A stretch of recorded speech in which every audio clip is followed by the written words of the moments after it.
So first, let me start that. Oh, I'm sorry. For the record, the state's present, defense counsel, defendant are present. I have reviewed the statute that was last mentioned regarding the minimum mandatory sentence. It does appear from our reading of the statute, 775.087, subsection 1, 2A. Maybe. Let me go back to it. It does indicate a 10-year minimum mandatory sentence for the attempted robbery with a firearm on each of those. So I believe defense counsel is correct on that. The state would agree. I just got the wrong number caught in my head, so I appreciate it. Okay. And I'll just put that on. Let's see.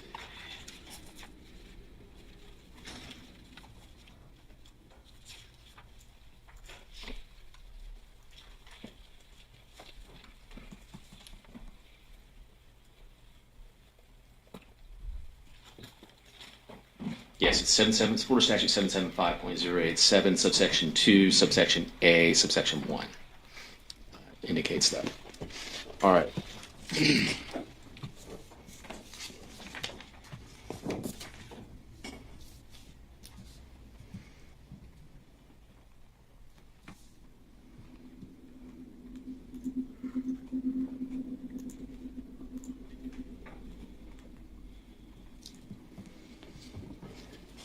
All right. Was there anything else from either the state or the defense regarding sentencing? Nothing from the state. All right. And Mr. Stein, was there anything else you wanted to address with the court prior to the court pronouncing sentence? No. Okay. So I have presided over the trial. I've listened to all of the testimony, the arguments. I've listened to the victim impact statements as well as the statements from Mr. Stein's family and the letters presented by his mother and Mr. Stein's own statements regarding sentencing. I have reviewed, at the state's request, the Florida Statute 921.1401, based on the state's request for a life sentence, the factors that the court must consider. And in that statute, 921.1401, subsection 2, A through J, are the following circumstances the court must consider. It says, in determining whether life imprisonment or a term of years equal to life imprisonment is an appropriate sentence, the court should consider factors relevant to the offense and the defendant's youth and attendant circumstances, including but not limited to, and I'll go through each of these factors. A, the nature and circumstances of the offense committed by the defendant.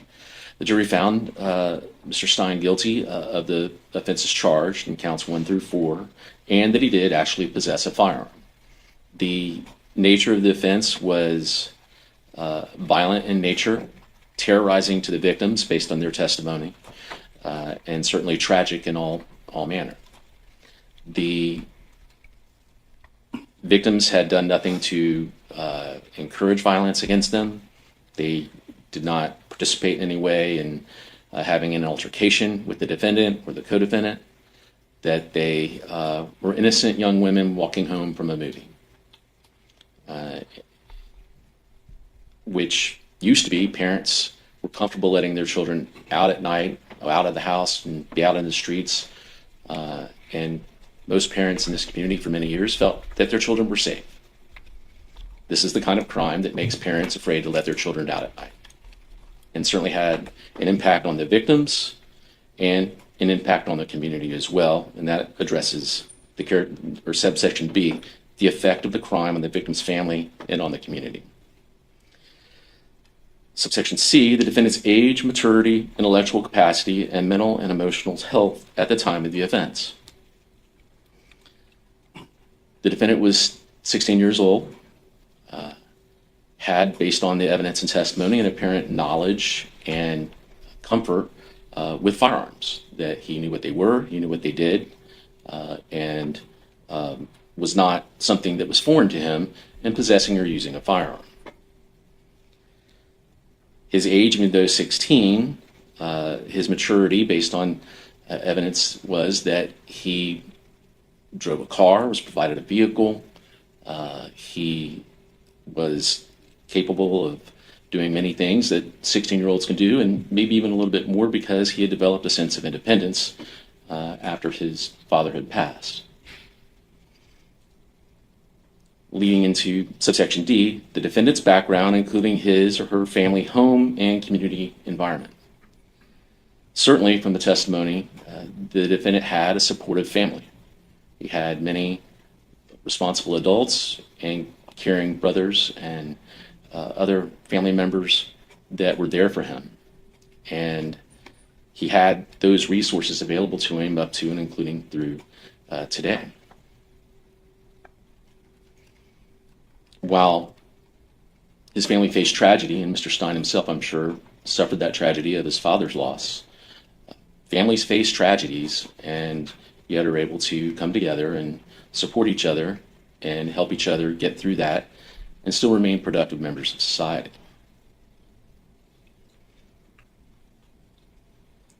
So he had a significant family support in his background, and the court notes that. Subsection E, the effect, if any, of immaturity, impetuosity, or failure to appreciate risks and consequences on the defendant's participation in the offense.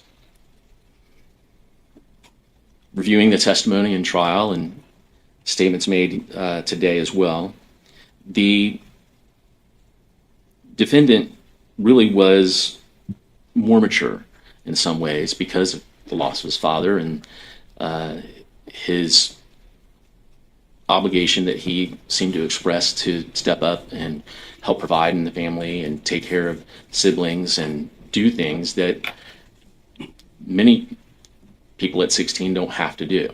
And so he developed that ability and showed that.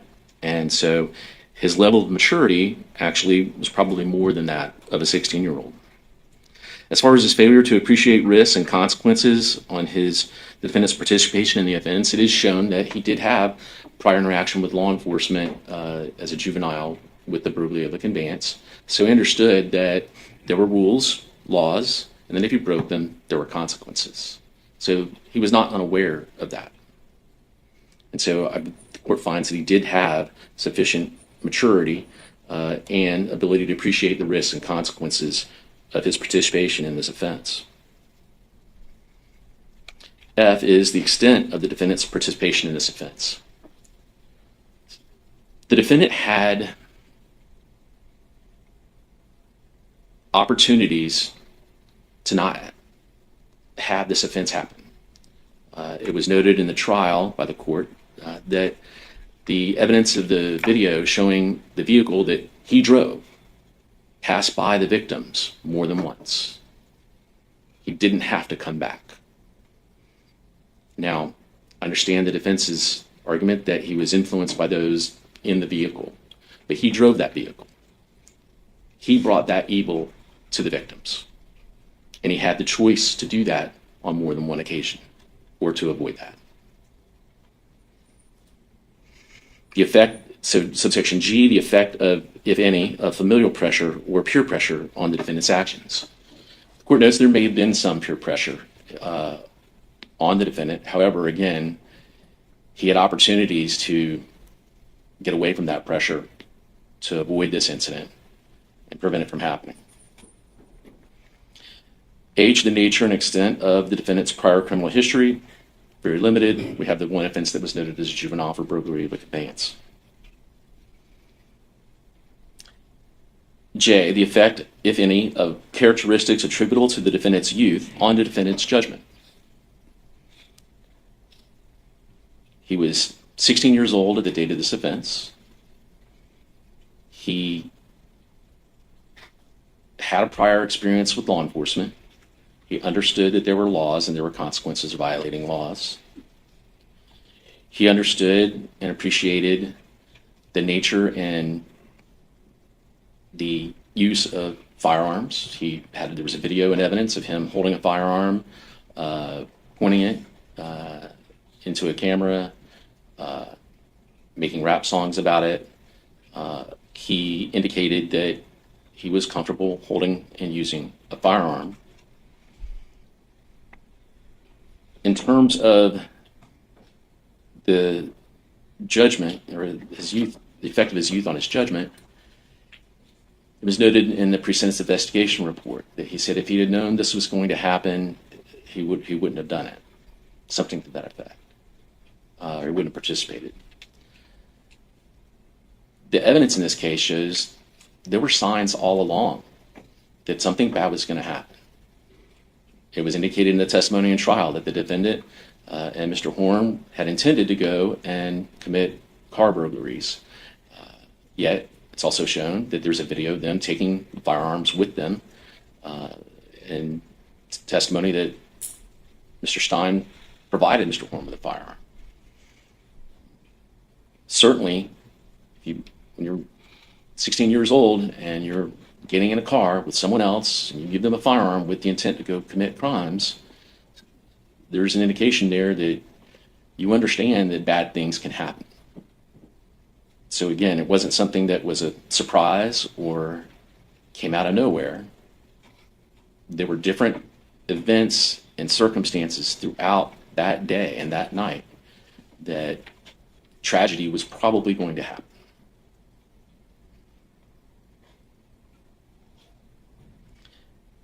Subsection, that was I. Subsection J, the possibility of rehabilitating the defendant. There is that possibility based on testimony from his family. He's got a supportive family. He has indicated that he is remorseful and that he wants to do better in terms of his life, and that he wants to rehabilitate himself and become a productive member of society. That is possible. Whether or not that happens will be up to Mr. Stein.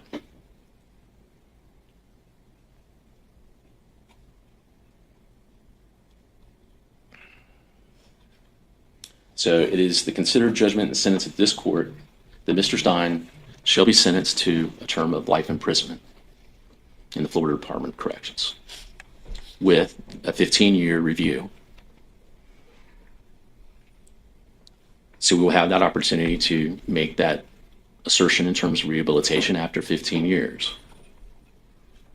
And like I said, your possibility of being rehabilitated will be up to you. And that is for count 1, which was the first-degree murder with actual possession of a firearm as a principal. That comes with a minimum mandatory sentence of 25 years. Is that right? No, 10? 10 years. There'll be certain statutorily mandated fines, fees, and costs that accompany that. I'll go into those in a minute. As to count 2, attempted robbery, actual possession of firearm. And let me just go back. I'm sorry. On count 1, the jury had found you guilty, and I previously adjudicated you guilty on that count. On count 2, attempted robbery with actual possession of a firearm, which is a second-degree felony. Jury having found you guilty and me previously adjudicating you guilty on that count. Your sentence in that count will be 15 years in the Florida Department of Corrections with a 10-year minimum mandatory sentence as part of that 15 years. That sentence will be consecutive to the sentence in count 1.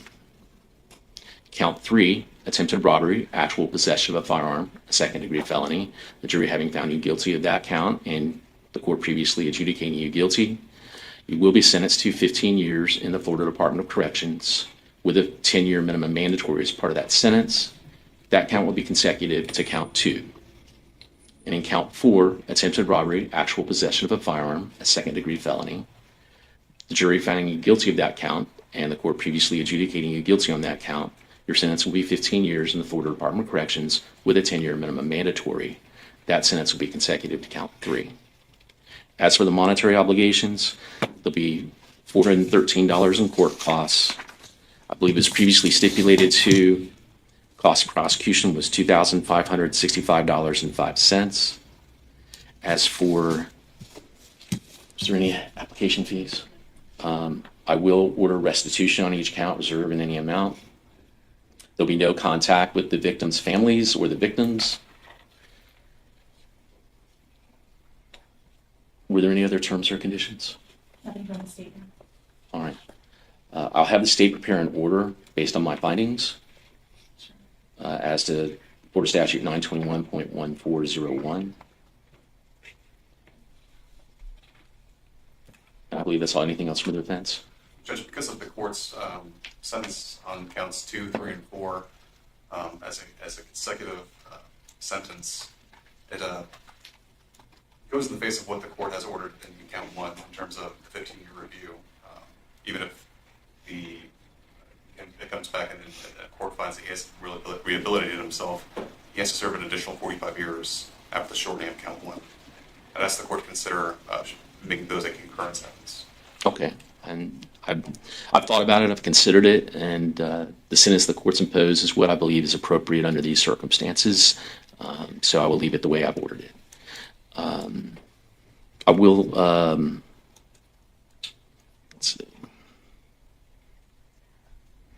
I will tell you, Mr. Stein, you have 30 days from today to file an appeal. If you can't afford an attorney for an appeal, one will be appointed for you, and you will get fingerprinted and remanded. I will give you a few moments before you're taken out. You can say a few words to your family before you go. You just can't have any physical contact in the courtroom. Anything else from the state? All right. Anything else from the defense?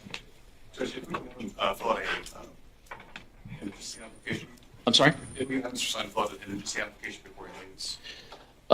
No, not today. I think if you want to, I mean, if you just file it through the portal, I think, is the way typically it's done. But I think for today's purposes, he just needs to get fingerprinted, have a few words with his family, and then get remanded. Is that, I mean, you're able to do it back at the jail? Because my concern is he's going to be taking the self-board reception before I get a chance to go over there and have him fill out the application. Any objection from the state, or? I don't have an objection. I think it usually they just file a motion saying he's indigent for cost of made out. That's how I usually get it. They don't actually fill out the form to do that. Yeah. I think with better training, he wanted to do an indigent application, so. Perfect. I can find that he has been incarcerated the whole time. I don't find any change in his income or circumstances in that regard. So I have no problem finding that the defendant is indigent for those purposes at this time. That's sufficient for the record, and you can just put that in your proposed order. All right. Thank you. And I'll just wait while he gets fingerprinted, and then.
We'll be in recess.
Right.